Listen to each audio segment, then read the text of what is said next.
médica cirurgiã Daniele Barreto foi solta na manhã de hoje, às 9 horas da manhã.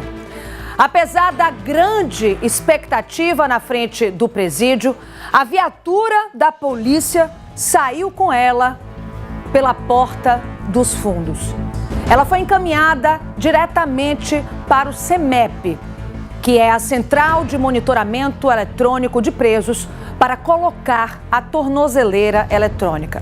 Por decisão do Supremo Tribunal Federal, a médica teve a prisão convertida em domiciliar com a justificativa de comprovação de abusos.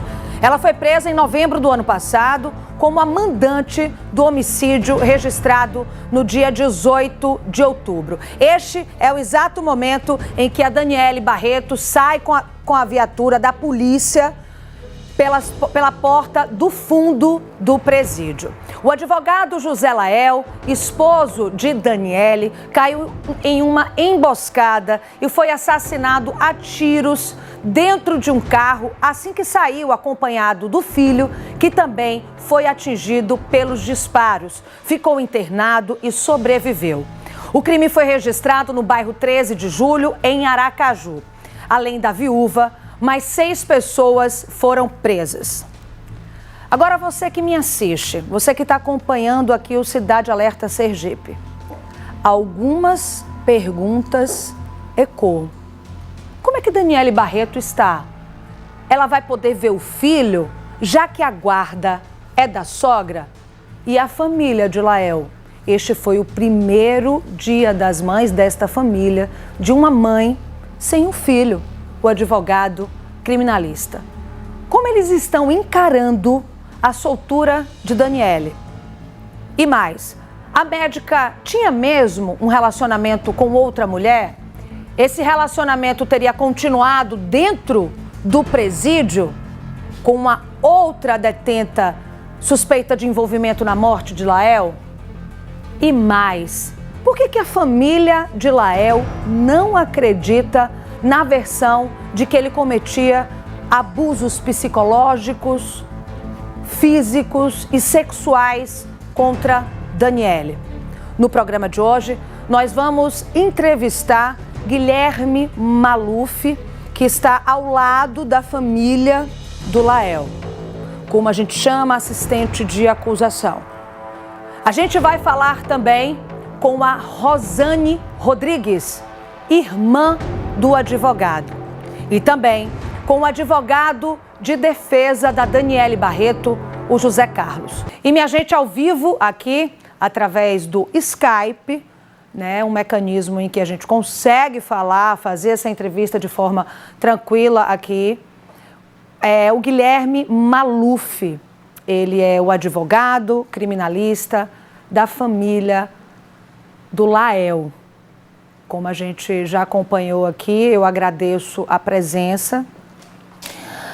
Guilherme, boa noite para você. Eu já queria começar te fazendo essa pergunta, né? Como é que vocês receberam essa notícia da soltura da médica? Boa noite. Bom, boa noite, Mariana. Boa noite a todos os telespectadores. Nós recebemos essa notícia, primeiramente, com muita consternação. Consternação porque a gente verifica que a situação de fato que foi posta naquela decisão, ela não é real. Aquela decisão, ela se firmou, ela se pautou em balizas fáticas que não são reais. E eu explico.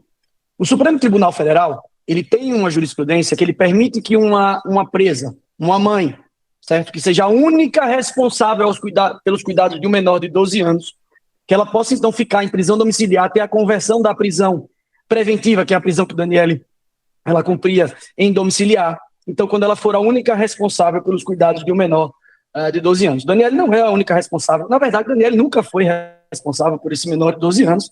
Né? Mesmo quando solta, Daniele nunca foi responsável por cuidar dele. Ela nunca teve os cuidados necessários com o próprio filho. O filho ele era cuidado pela funcionária da família.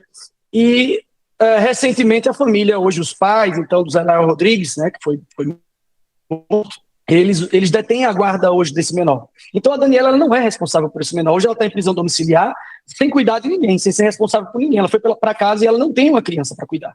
Porque a guarda desse menor hoje ela é dos avós. Então, essa premissa fática, ela foi equivocada. Existem outras premissas fáticas equivocadas. A grande questão do habeas corpus, que é a ação constitucional, é que ela não permite ao Ministério Público, ela não permite ao advogado, ao assistente de acusação, eu faço esse papel no caso, que a gente se manifeste, que a gente recorra dessas decisões. Então, ela é uma ação que figura apenas o paciente e o impetrante, a autoridade julgadora e as informações da autoridade coatora. Se fosse possível, juridicamente possível, manejar um recurso para reformar essa decisão, nós teríamos a coisa mais fácil do mundo. Daniel regressaria ao sistema prisional facilmente, porque basta comprovar que a guarda hoje é dos avós, há um bom tempo já é dos avós. Sendo a guarda dos avós, ela não é a única responsável pelos cuidados de um menor. E aí ela traz esse contexto, eu já me adianto, ela traz esse contexto de violência para criar uma cortina de fumaça, para tentar justificar o ato que ela fez, porque a gente já consegue ver hoje, pelos pronunciamentos públicos, que a Daniela assume a responsabilidade por praticar esse ato, essa atrocidade, né, matar o próprio marido, o pai do seu filho. Ela já assume, né, essa posição e tenta justificar. Posição essa que ela anteriormente não tinha, né? Antigamente ela era uma viúva que sofria, né, o marido, vocês aqui na TV Atalaia reproduziram trechos de uma ligação que ela tem com a sogra, né? E nessa ligação ela traz comentários elogiosos, fala muito bem de Lael, e posteriormente ela muda a versão dela agora para trazer o Lael agressor, para criar essa cortina de fumaça, porque hoje, dentro do que foi produzido, um trabalho assim primoroso feito pela Polícia Civil, pelo Ministério Público do Estado de Sergipe também, ela não tem como se esquivar dessa acusação. São provas contundentes. Se esse inquérito ele não fosse sigiloso, a população teria ciência das atrocidades que aconteceram ali. São atrocidades, são coisas que nós vemos em filme. A verdade são coisas que nós vemos em filme. E que nós custamos a acreditar que isso de fato tem acontecido na vida real. Foi muito forte. Então é um crime extremamente grave. A gravidade do crime ela justifica a prisão. É a garantia da ordem pública. Não se trata de um decreto prisional que foi proferido pela juíza da Quinta Vara vazio, como os advogados de defesa sustentam, não. É uma decisão muito bem fundamentada, com provas, está muito caracterizado, está muito claro. Existem outros fatores. Guilherme, a outra vítima, amedrontado, aterrorizado, que foi alvejado também naquela ocasião. Então, assim, são vários pontos que nós verificamos, assim, o erro, né, o desacerto dessa decisão do Supremo Tribunal Federal. Uma decisão equivocada que colocou em prisão domiciliar a Daniele. E veja um ponto interessante. Se Daniele ela fosse uma vítima de Lael, se ela sofresse agressões, se o ministro tivesse, de fato, identificado que essas agressões ocorriam, que ela era vítima dessas agressões, ele teria colocado ela em liberdade. Ela está presa, ela continua presa. Daniela não está solta, Daniela não está em liberdade. Ela está presa em prisão domiciliar. É uma prisão domiciliar, é a mesma prisão com as mesmas características, exceto para o local de cumprimento, porque se cumpre domiciliarmente para resguardar o interesse do menor, e não da Daniela, é do menor.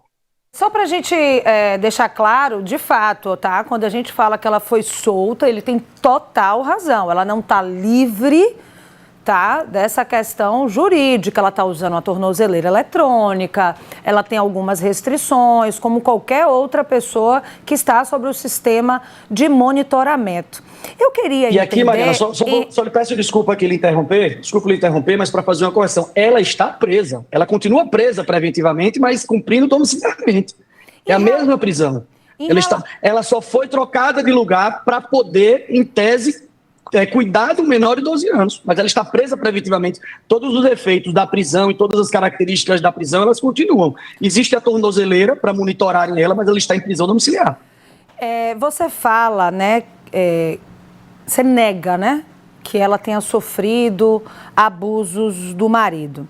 A gente teve acesso a uns trechos da decisão do ministro Gilmar Mendes, do STF, confirmando que para ela responder aí em prisão domiciliar, né, teria sido porque confirmou a violência psicológica, física, sexual. A gente teve acesso a alguns vídeos que não podemos colocar no ar, porque realmente é muito forte, né, em que esses abusos estão ali meio que confirmados, né? Ela está dormindo e ele em cima dela, não dá para colocar no ar de fato, sem roupa, tem toda essa questão. Eu queria saber de vocês em relação a esses vídeos que circularam, né? Vocês acham que aconteceu o quê? Existiu uma manipulação desses vídeos? Na verdade, assim, primeiramente um dos vídeos que foi passado foi um vídeo em que ela afirma que estava sendo agredida no momento.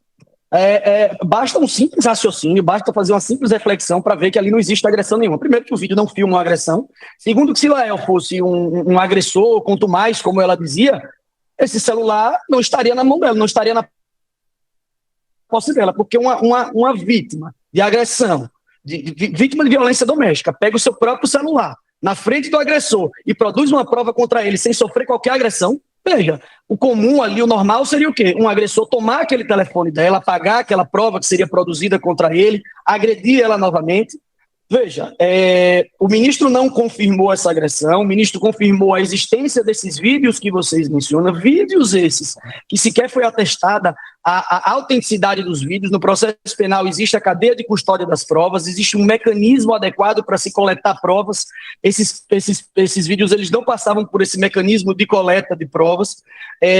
Nós temos outras informações dentro do inquérito que, quando for possível divulgar, existem várias justificativas, inclusive para os vídeos de conteúdo sexual, certo? Existem várias justificativas, e isso vai ser possível demonstrar quando os relatórios da polícia identificaram nos telefones celulares os vídeos consentidos de relação sexual. Então isso vai ser possível mostrar, entenda. O fato do ministro mencionar em um habeas corpus que existem os vídeos não significa que aquilo ali está comprovado, até porque o próprio ministro, na decisão, afirma que não é papel dele fazer análise de mérito sobre esses fatos, e isso é o trabalho do júri. Então, isso está muito bem caracterizado na decisão. O ministro apenas fala da existência dos vídeos, que com esses supostas agressões que ela alega ter sofrido e que nunca sofreu. E veja, Mariana, interessante que nós não podemos esquecer que as pessoas têm história, as pessoas viveram, as pessoas têm passado. O passado da Daniele depõe contra as supostas agressões que ela alega ter sofrido. Por quê? Porque ela já acusou um ex-marido de falsas agressões. Esse ex-marido dela foi absolvido dessas falsas agressões. Ela se automutilou naquele processo para tentar a condenação do marido por violência doméstica. Deixa eu só separar as histórias aqui, porque eu vou entrar com você nesse caso do ex-relacionamento dela também. Mas deixa eu só concluir esse dos vídeos, tá? Enquanto ele falava, você que está em casa, acompanhou um dos vídeos a que ele se refere. E é mais ou menos assim esse vídeo em que ele disse: ela está filmando e ele está ao lado dela, e ela dizendo que acabou de ser agredida, que estava destruída, e ele ao lado insistentemente pedindo para que ela parasse. Então, o que a defesa, o Guilherme Maluf está dizendo aqui, é que se ele fosse um agressor, ele teria tomado o celular, agredido ela ali na frente, quebrado o celular. Só que a gente tem um outro vídeo, só para explicar, tá? Para você que está em casa e até para o senhor também. A gente tem um outro vídeo que não dá para mostrar, porque ele está despido, tá? Nesse outro vídeo é bem mais grave. Ela está inconsciente e os abusos acontecem. A gente não pode mostrar aqui nem borrando, porque é muito forte.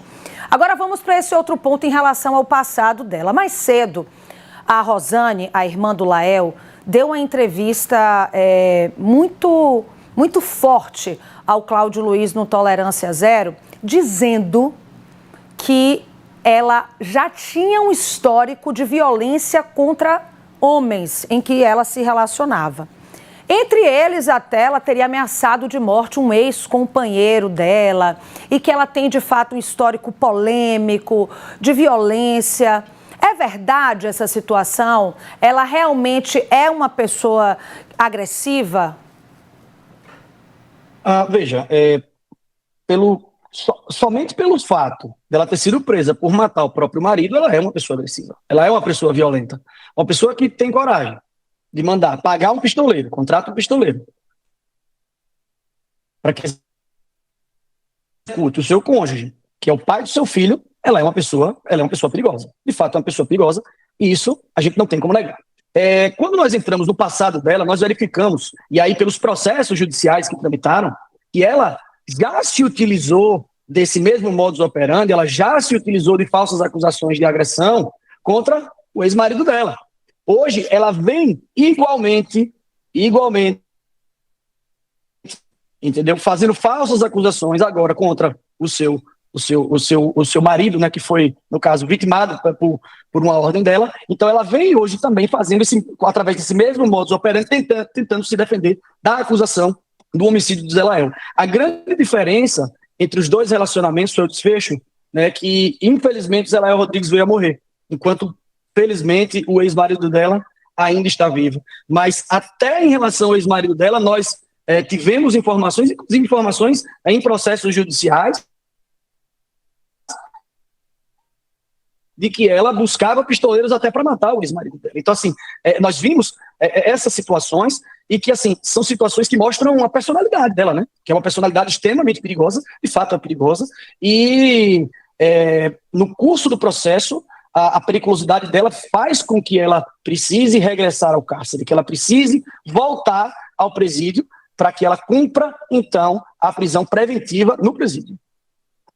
Como é que vocês vão agir a partir de agora, né? Qual o próximo passo? Existe a possibilidade dela voltar para o presídio? Quanto tempo ela deve ficar aí cumprindo essa prisão domiciliar? Veja, em relação ao tempo da prisão domiciliar, nós não podemos dizer, né? Como eu falei, isso é uma prisão domiciliar, que é uma prisão preventiva convertida em prisão domiciliar.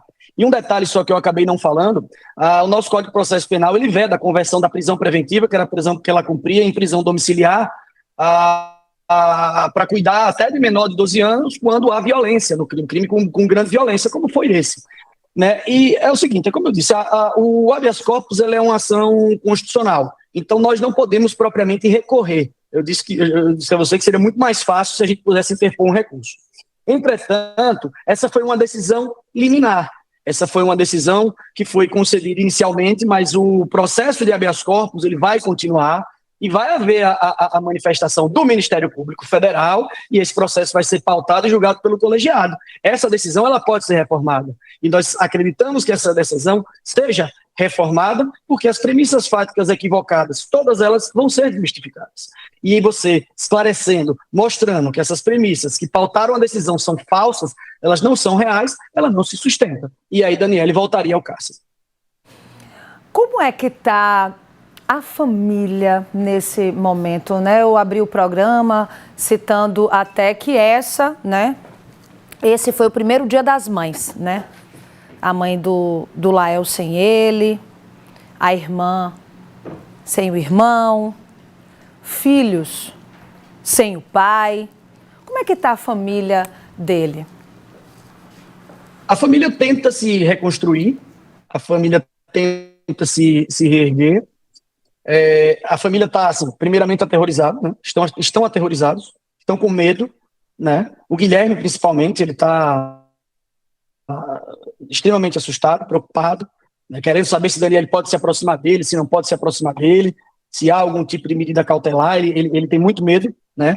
Foi alvejado, um rapaz que não tinha nada a ver com a história, né? Porque se a Daniele queria matar o marido porque ele era agressor, porque ele era violento, e não foi esse o motivo. Todos nós já sabemos hoje que o motivo foi financeiro, foi o dinheiro que ela não queria partilhar com ele, né?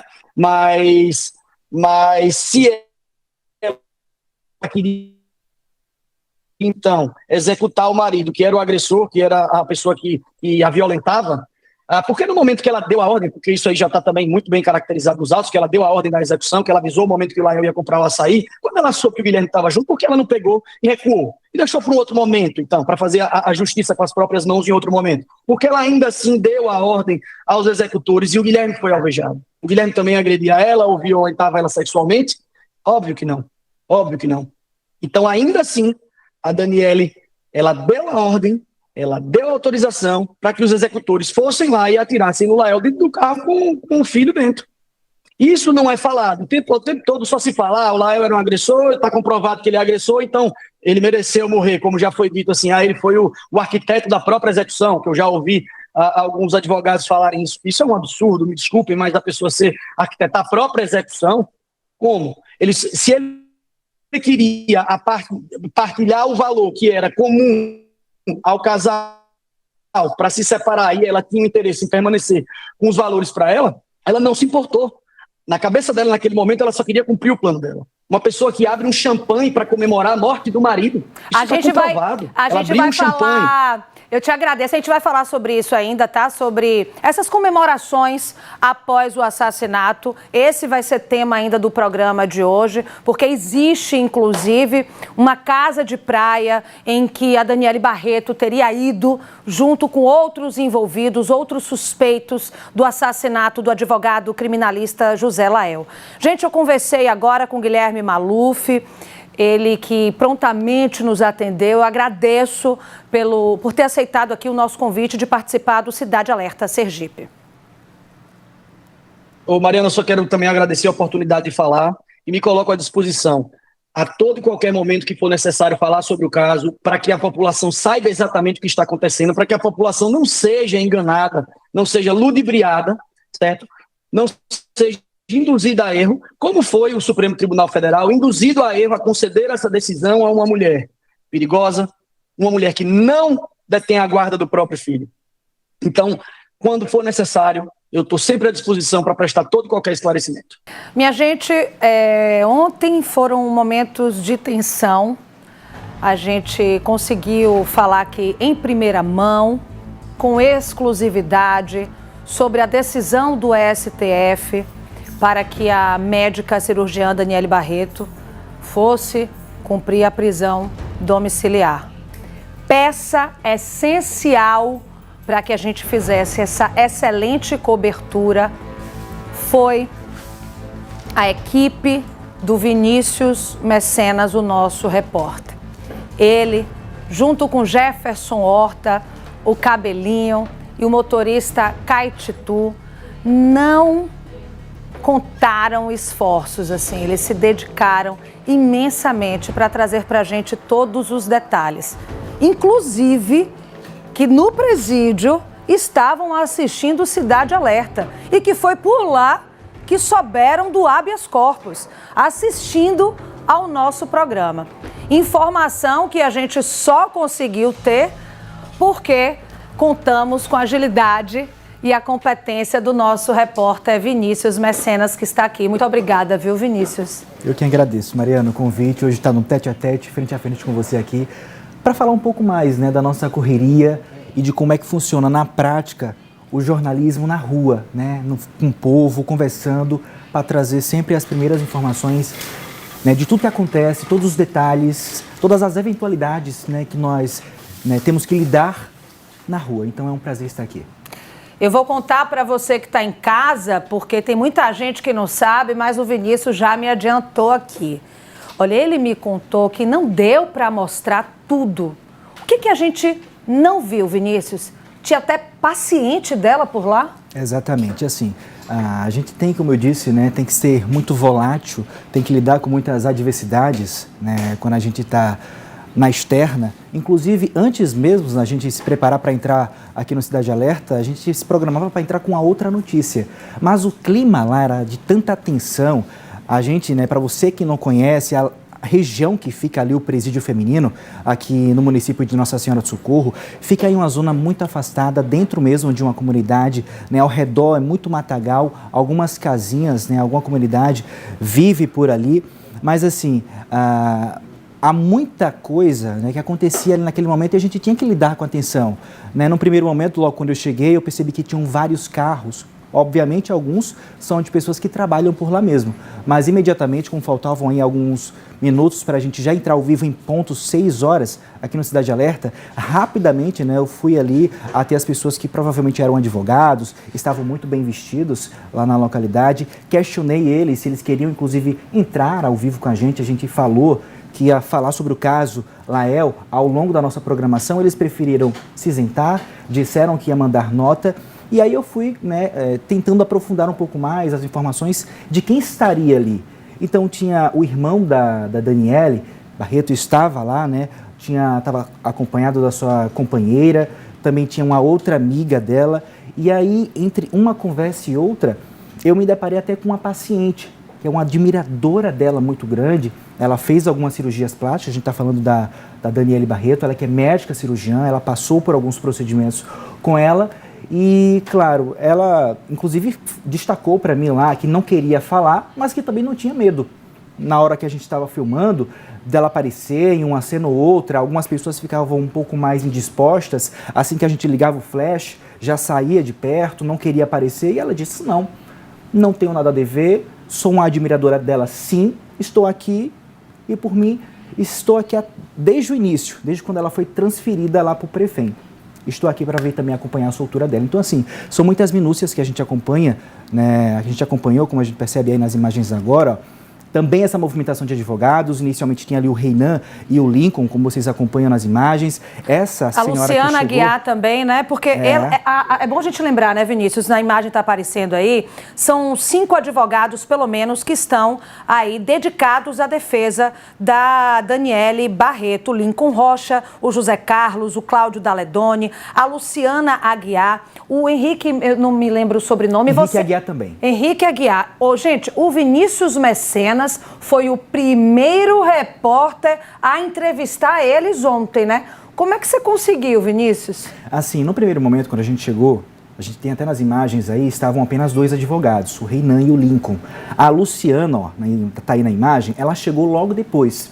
E aí, entre uma conversa e outra, eu me aproximei até ali, eles estavam conversando com os agentes penais e havia um questionamento sobre um alvará.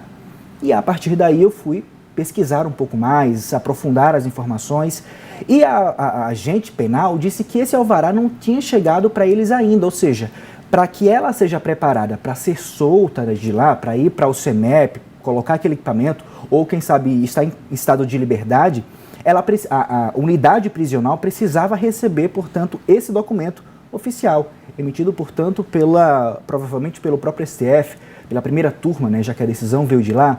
Então, assim, eles disseram que não tinha chegado lá esse documento. Já a Luciana, que chegou aí na tela, ó, ela já chegou com vários ofícios na mão, né, vários documentos, entrando em contato a todo momento, a gente percebia a agilidade dela e também dos outros advogados, dizendo que sim, que desde por volta das 5, 6 horas da tarde, esse documento já havia sido expedido e encaminhado para eles. E aí ficava nesse impasse. Recebeu, não recebeu. Foi a partir daí que chegou em cena o Henrique Aguiar, que até então eu nem tinha visto, nem tinha percebido que ele estava lá, porque ele estava dentro do veículo que estava estacionado ali pela localidade. Então, assim, após essa movimentação em que foi questionado esse documento, aí o Henrique veio, entrou em cena e conseguiu, portanto, entrar ali na recepção, conversar com os outros advogados, com os agentes penais, para, portanto, ter acesso à unidade prisional. Isso já lá por volta das 8 horas da noite. Então, nesse momento em que o alvará chega, ele consegue ter acesso de forma muito exclusiva para ela, conversa com ela, a gente não sabe o que foi dito lá dentro. Momentos depois, durou cerca de 5 minutos essa conversa. Ele sai e dá vez para os outros 3 advogados, o Reinan, o Lincoln e a Luciana, entrarem, fazerem suas considerações lá dentro com a Daniele, ver como é que ela estava. Afinal de contas, ela passou mais de 6 meses, né, detida, desde que foi presa.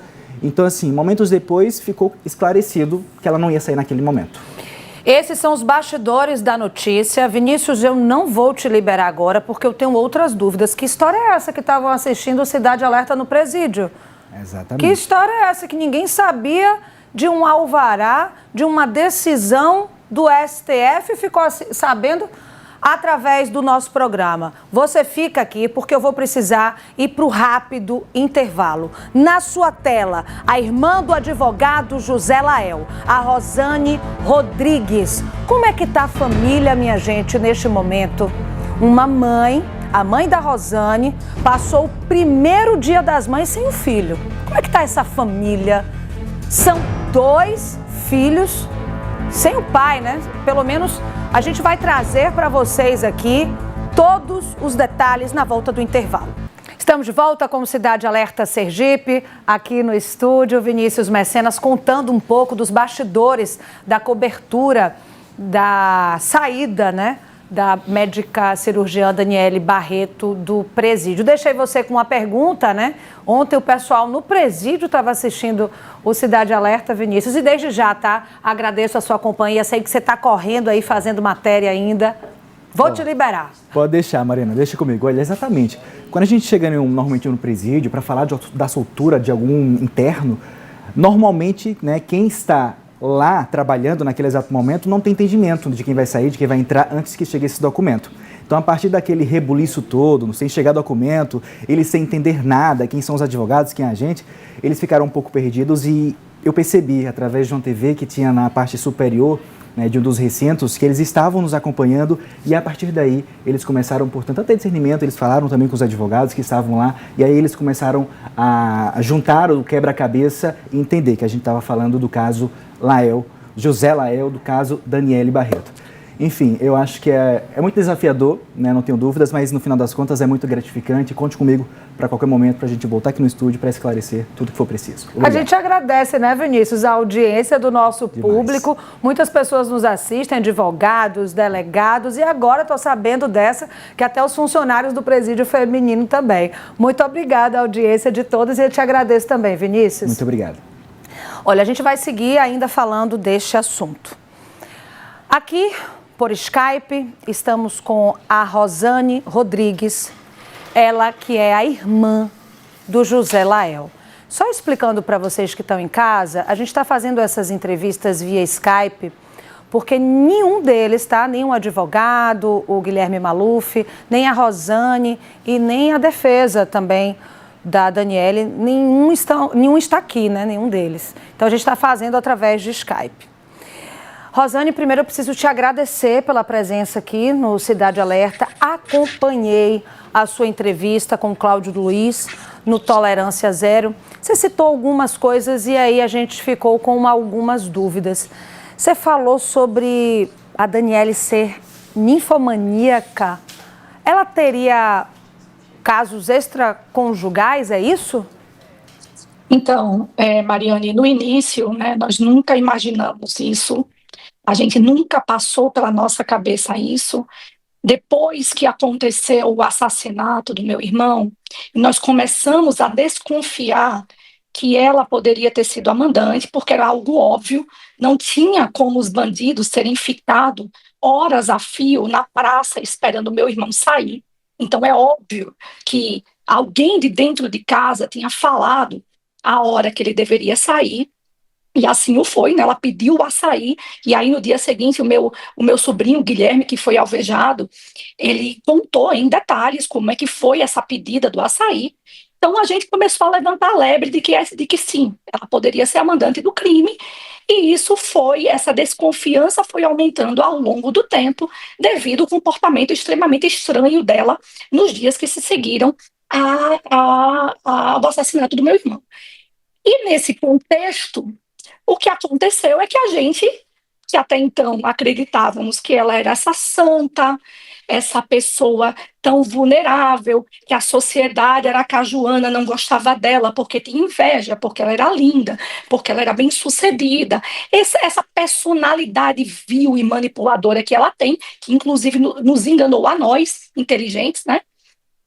Nós começamos a desconfiar e começamos a mexer os nossos pauzinhos para descobrir o porquê de ela ter se separado e ter perdido a guarda do filho dela, que hoje tem 15 anos e na época tinha 4 anos.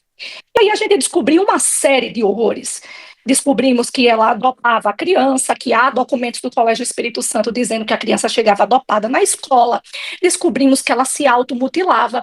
Descobrimos que ela conseguiu uma Lei Maria da Penha com esse ex-marido, e nesse mesmo dia que ela conseguiu a Lei Maria da Penha, há câmeras de elevador mostrando ela se agarrando com o amante da época. E olha que coincidência, o nome do amante é Henrique Aguiar. Esse mesmo amante, relatos lá nos papéis do Ministério Público, que esse mesmo amante, ele foi responsável por trancar o filho dela sem roupa, o menino que na época tinha 4 anos, sem roupa dentro do lavabo. Conversamos muito com Guilherme, meu sobrinho, que também foi alvejado, que inclusive ela não teve o menor pudor se Guilherme iria morrer, se Guilherme não iria morrer, assim como o cachorrinho dela, que ficou uma semana sujo de sangue até a ex-namorada do meu sobrinho levar ao pet shop para lavar, para dar banho no cachorrinho.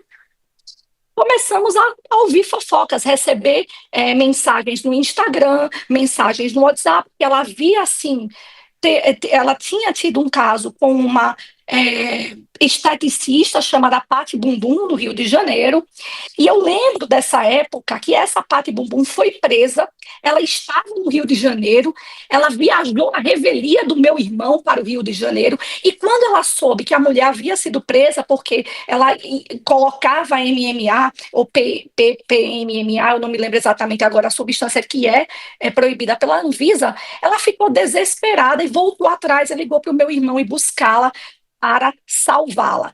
Mas a gente tem informações de que ela tinha um amante no shopping. O que eu sei é que o meu irmão, infelizmente, como nós também, nós acreditávamos nessa história dessa moça injustiçada, essa moça que havia perdido a guarda do filho dela de 4 anos, porque testemunhas tinham sido compradas. O modus operandi que ela usa hoje para acabar com a honra do meu irmão. Inclusive, naquela época do ex-marido dela, ela já tinha ideia de matar. Está lá nos papéis do Ministério Público, que ela, inclusive, chamou uma secretária para saber se essa secretária tinha alguém que pudesse matar o ex-marido, já que o ex-marido era cirurgião plástico, tinha muito dinheiro vivo e que era fácil simular um assalto. A diferença entre o ex-marido e o meu irmão foi que ela conseguiu realmente, né, com a amante e com a secretária, arrumar mais outras 4 pessoas para formar uma quadrilha e de cabeça pensada, de forma premeditada, vários dias antes do assassinato, dar cabo da vida do meu irmão e tentar assassinar o meu sobrinho, que também é herdeiro. Rosane, você falou pra gente, né, em relação ao seu sobrinho. Nessa história toda, tem uma criança de 10 anos. Uma conta no valor de 6 milhões de reais seria a motivação desse crime. Uma conta em nome do filho do casal. Esta criança de 10 anos, que é o seu sobrinho. Você traz também para a gente que esta criança está muito bem amparada agora, que está, enfim, com aulas de futebol, indo para a escola de forma tranquila. Mas eu preciso te perguntar, tá? A defesa dela diz que o que vocês estão fazendo neste momento é uma alienação parental com a Daniele, ou seja, está alienando a criança, tirando a criança de ter informações sobre a mãe, ou que estariam desvirtuando sobre falar desta mãe. Como é que ele está agora? O que vocês têm a falar em relação a essa acusação? Mariane, olha que engraçado. Tem uma mãe, né? Primeiro uma mãe que falar, né, documentos de suspeitas graves que ela abusava do filho, né, para ficar com a amante. Mas essa criança viajou comigo em setembro, veio a São Paulo para comemorar meu aniversário, e eu passei uma lista de itens que deveriam vir na mala, porque em São Paulo, durante o dia, em setembro, faz calor e à noite faz frio. Quando essa criança abriu a mala na minha casa, havia roupas amontoadas dentro da mala, faltando sapato, faltando tênis, faltando moletom, e eu fui na Zara junto com a minha mãe comprar as coisas do meu irmão. Essa mulher nunca foi mãe de verdade. Ela era mãe que acordava de manhã e dizia que ia trabalhar. Agora nós sabemos que ela ia para motéis, ela ia para centros de quimbanda, né, fazer magia negra, porque, como eu falei na outra entrevista, ela envergonha a religião de matriz africana, ela envergonha aquelas mães de santo e os pais de santo, que são pessoas de bem. Mas essa mulher, ela passava o dia inteiro, chegava em casa, tomava antidepressivo e dormia. Ela nunca fez um dever dessa criança, ela nunca levou essa criança na escola, quem levava era o pai e a madrasta. Quando nós percebemos que ela iria ser presa, essa criança, esse meu sobrinho de 10 anos, nós percebemos que mais cedo ou mais tarde essa mulher ia ser presa. Com quem ele ficaria? Tomamos as medidas jurídicas. Inicialmente, nós imaginávamos, se foi ela mesma, se ela for presa, é melhor que ele fique com os irmãos mais velhos, naquele meio, naquele ambiente que ele já conhecia. Só que com o passar dos dias, nós percebemos que isso não seria possível. São duas crianças, uma de 25 e uma de 20 anos, né, que não tinha a menor maturidade e nem condição financeira de pagar a escola, porque nós estamos pagando absolutamente tudo para essa criança há 6 meses. E aí nós pedimos a guarda, no nome da minha mãe, que foi deferida. Ele está na casa da minha mãe, ele está indo à escola, ele está acordando cedo, almoçando na escola, jantando, fazendo dever, tirando nota boa, indo na evangelização, uma criança extremamente inteligente. Agora, você me diga se a alienação parental, se em 6 meses que essa criança está na minha casa e ela não esperasse, obviamente, que a minha mãe, que perdeu um filho num crime macabro e premeditado como esse, abrisse a porta do nosso portão de casa e dissesse: entre, vem aqui tomar um café e visitar o seu neto. Rosane. Mas essa família nunca mandou, nunca entrou com nenhum pedido judicial de visita para fazer um telefonema. Eles conseguiram passar Natal, Ano Novo, sem dar um presente. Essa mãe que escreve cartas, né, e que tem tempo de pintar o cabelo dentro do presídio, eu nem sabia, né, que tem cabeleireiro dentro do presídio. Essa menina não teve condição de escrever um pequeno bilhete e mandar entregar na escola, né, ou pedir para o advogado dela, esses inúmeros advogados que ela tem, né, que a gente fica curioso de onde está saindo esse dinheiro, né, já que a conta, que é a conta da família, a rigor é a conta do inventário. Mas, enfim, ela não teve condição. Agora, essa mãe que disse lá na audiência de custódia que meu sobrinho tinha deficiência, que ele precisava de ajuda especial, uma criança extremamente inteligente, uma criança que só tira nota boa, ele agora saiu as primeiras notas do bimestre, o menino só tirou 9. Essa criança, essa mãe devotada, Rosane, quer ir para casa para cuidar dele. Rosane, me perdoe te interromper. É só porque eu não quero deixar nenhuma pergunta de lado. Desculpe-me. Nada, é porque eu não quero deixar nenhuma pergunta de lado. Eu vou trazer aqui na cena uma pessoa, tá? Vou mostrar para quem está assistindo em casa. Essa que vai aparecer aí na sua tela, essa daqui, ó, é a Alvaci Feitosa. Ela, até então apontada como amiga de Daniele Barreto, é a pessoa que eu falei ontem aqui no programa, que está dentro do carro, que dentro do carro aponta para o Wanderson, que está na motocicleta, e atira em seguida no advogado criminalista José Lael. Alvaci é a mulher que está dentro do carro, aponta indicando aonde o José Lael está. Dito isso, Rosane, é verdade que ela tem, de fato, um caso com a Daniele e que elas, inclusive, estariam juntas dentro do presídio? É a informação que nos chega, assim, que elas são amantes, elas viajaram para Maceió juntas, num trajeto de 3 horas, e aí você me perguntou se ela é ninfomaníaca.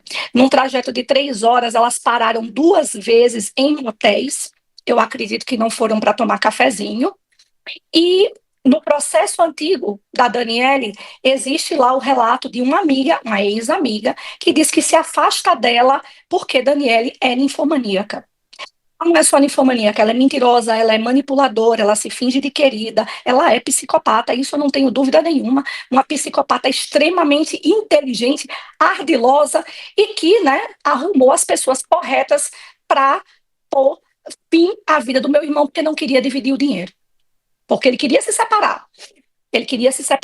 Ele, inclusive, relatos do meu sobrinho, de Guilherme, depois de uma briga que teve um dia antes no estacionamento do consultório dela. Eu perguntei a Guilherme se ela chegou agredida. Não chegou coisíssima nenhuma, mas ele viu, meu irmão surpreendeu ele descendo do carro da Alvaci. Existe uma fofoca aí que ela estava com a roupa um pouco aberta, e isso eu não acredito que seja verdade, porque o meu irmão, ele não aceitaria eu acredito que ela sempre o enganou, porque como é que houve essa briga na quinta-feira e na sexta-feira o trouxa, não existe outra palavra, saiu para comprar o açaí, porque ele falou, não, Daniele, vamos comprar o açaí pela internet. Ai, não, meu neguinho, por favor, não, porque vem tudo misturado. Então, eu queria que você fosse comprar lá. E ele desceu com o filho e perdeu a vida, e meu sobrinho quase perdeu a vida também. Anne, eu te agradeço, tá? Sinto A muito. informação, Mariane, desculpa, a informação que a gente tem é que elas estavam vivendo casadas dentro do presídio, que há promessas de casamento mesmo no papel.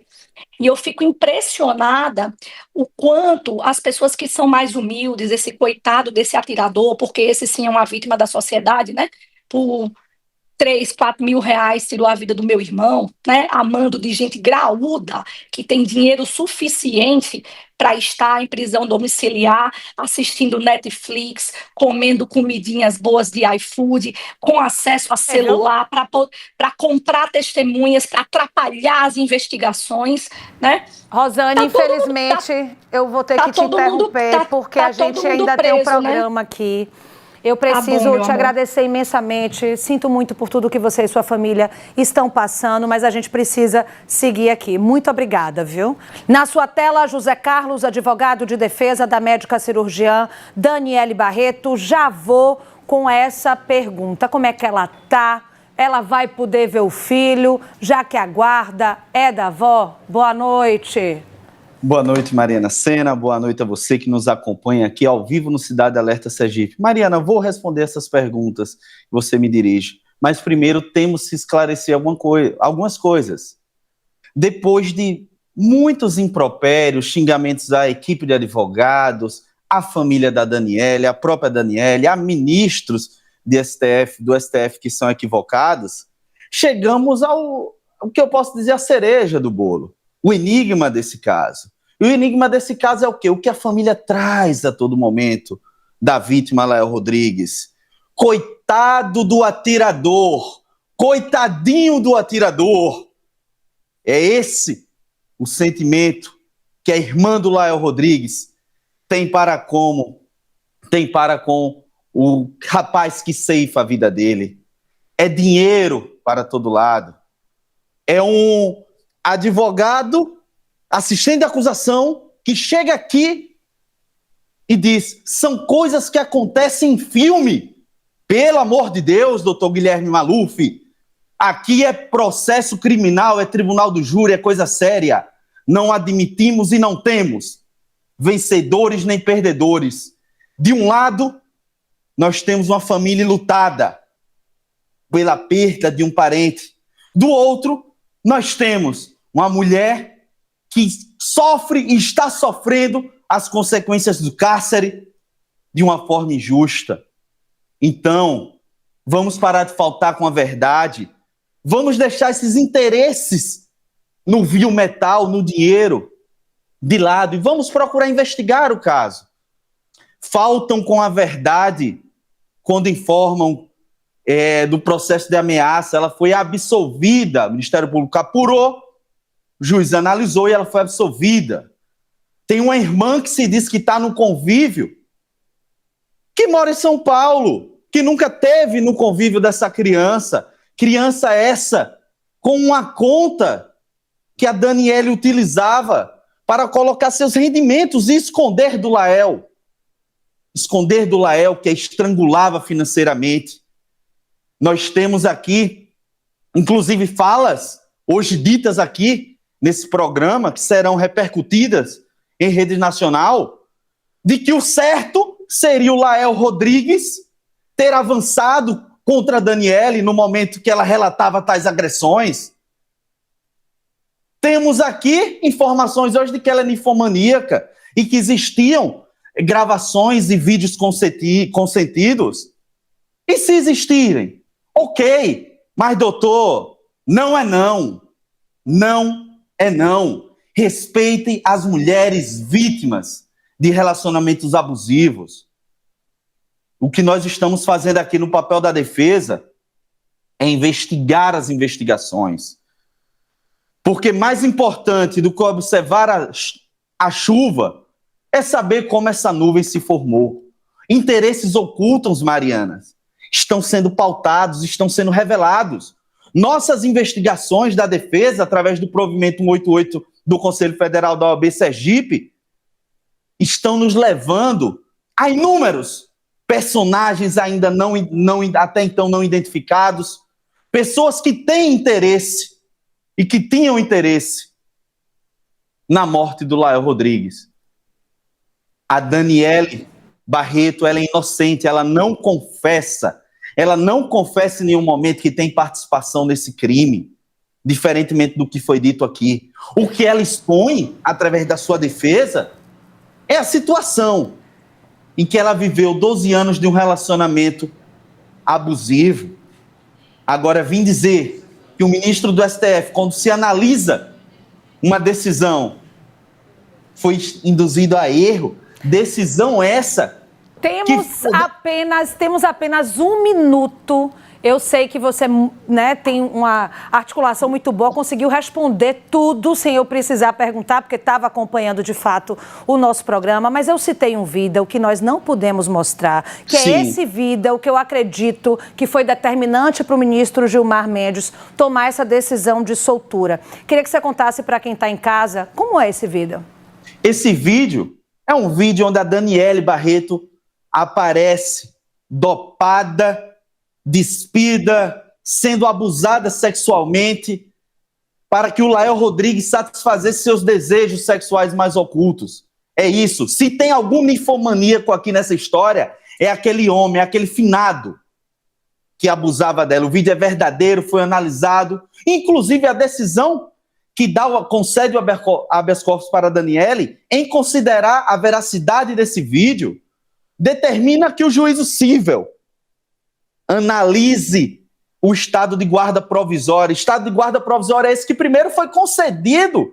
E aí dizem-se hoje que foi por engano, o meu irmão não tinha condições, porque percebeu que era um rapaz que não tinha condições de criar uma criança, que perceberam que não era um rapaz, que era um rapaz que tinha vício em jogos, e agora tentam com a avó materna, ou com a avó paterna, e conseguem provisoriamente. Situação essa que será revertida. Vamos comprovar a inocência da doutora Daniele Barreto, vamos apontar os verdadeiros culpados, porque aqui é processo penal, e processo penal, Mariana Senna, se faz com respeito ao público telespectador, se faz com a sociedade, porque é o povo que julga o povo, e se faz também com responsabilidade com as vítimas e com aqueles que são acusados injustamente. Ela namorava de fato com a Alvaci dentro do presídio? Não tenho essa informação, é negada essa informação. Agora, o que me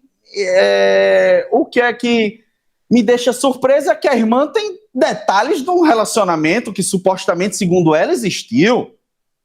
Porque ela participava também desse relacionamento, ou ela tinha um informante lá. Eu quero saber como essa informação chegou até ela. Falar é muito bom, é gostoso, Mariana, mas palavras têm responsabilidade e as coisas têm que ser provadas. E é isso que essa defesa faz, com compromisso e seriedade. Como é que ela está agora? Ela já viu o filho? Ela está indignada, ela está querendo retornar ao convívio à sociedade, retornar à profissão que ela tanto exerce com maestria, e ela quer ver a criança, quer ver o filho dela que está sofrendo um processo de alienação parental. Isso já provado e documentado. Estão usurpando a figura materna de uma criança. É isso que estão fazendo. Eu preciso encerrar aqui. Eu agradeço imensamente pela disponibilidade, viu? Eu conversei, minha gente, com o José Carlos, ele é advogado criminalista, que está defendendo a médica cirurgiã Daniele Barreto. Eu agradeço, Mariana, agradeço a TV Atalaia, e essa defesa está sempre à disposição quando o chamado houver para colaborar com a justiça e com o esclarecimento de qualquer caso que esteja sob o nosso comando.